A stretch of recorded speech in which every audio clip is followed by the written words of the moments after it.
The School of Fantasy. J.R.R. Tolkien and C.S. Lewis changed the world of fantasy writing forever. But did you know these two literary giants were also Oxford professors and friends?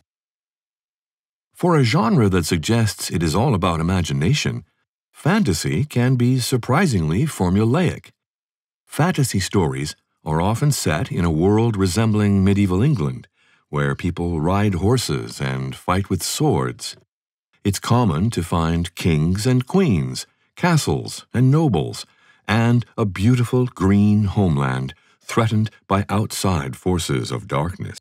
There are good characters and evil ones, often with nothing much in between. And, until recently, the hero was inevitably a white man. Why is it always like this? Because, in the 1930s, in perhaps the most successful cultural project of recent history, two men decided that is how it should be. J.R.R. Tolkien, the future creator of The Lord of the Rings, and C.S. Lewis, who would write the Chronicles of Narnia, had much in common. They were devout Christians, friends, and co-founders of a writers' discussion group, the Inklings, which met each week in a pub called the Eagle and Child in Oxford. Both men taught English literature at the city's prestigious university and shared a horror of America's growing influence on world culture, and literature in particular. America represented modernism and materialism. It was secular, multicultural, and, at this time, increasingly feminist. Tolkien, the traditionalist, considered this Americo-cosmopolitanism very terrifying, and at one point, during the Second World War, even wondered if it wouldn't be better for Britain's mind and spirit if Nazi Germany won. But how could two lone men resist the cultural influence of a mighty superpower and defend the old values upon which they believed Britain was founded? Firstly, they set out to influence the younger generation by writing children's books that were suffused with a belief in magic and the moral code found in Old English texts such as the Arthurian legends and the epic poem Beowulf.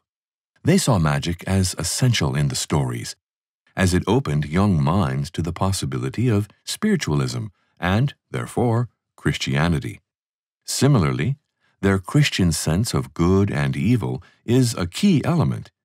In Lewis's Narnia, the lion Aslan is clearly an avatar for Jesus Christ. Visually, their fantasy worlds, Middle-earth and Narnia, are based on the British countryside, from the fertile green hills of the south to the brutal mountains of the Scottish Highlands.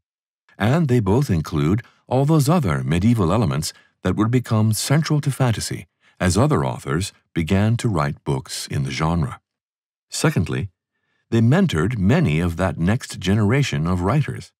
In 1931, Tolkien and Lewis were the creators of the English literature course at Oxford University, and they gave it a heavy focus on the Old and Middle English texts they loved.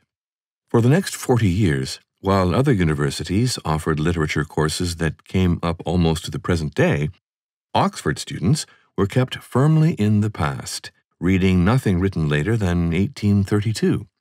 This produced a generation of Oxford-educated authors whose imaginations had been influenced by those same medieval works. Tolkien and Lewis could not have imagined the success of their resistance against modernism. Today, fantasy is the best-selling genre in literature and still using many of the same medieval English tropes that they instilled. But, despite the success of their project, they'd no doubt be horrified by how much sex and violence the genre offers these days. Ironically, fantasy, too, has become Americanized. One of the last students to attend Oxford before their literature course was modernized in the 1970s was Philip Pullman, author of the His Dark Materials trilogy. While His Dark Materials owes much to Narnia, it attacks the religious conservatism that Lewis championed. And Pullman's epic starts in a fantasy version of the University of Oxford, where new ideas are suppressed as dangerous by dogmatic teachers, something which looks a lot like an attack on Tolkien and Lewis's efforts to control culture's natural evolution.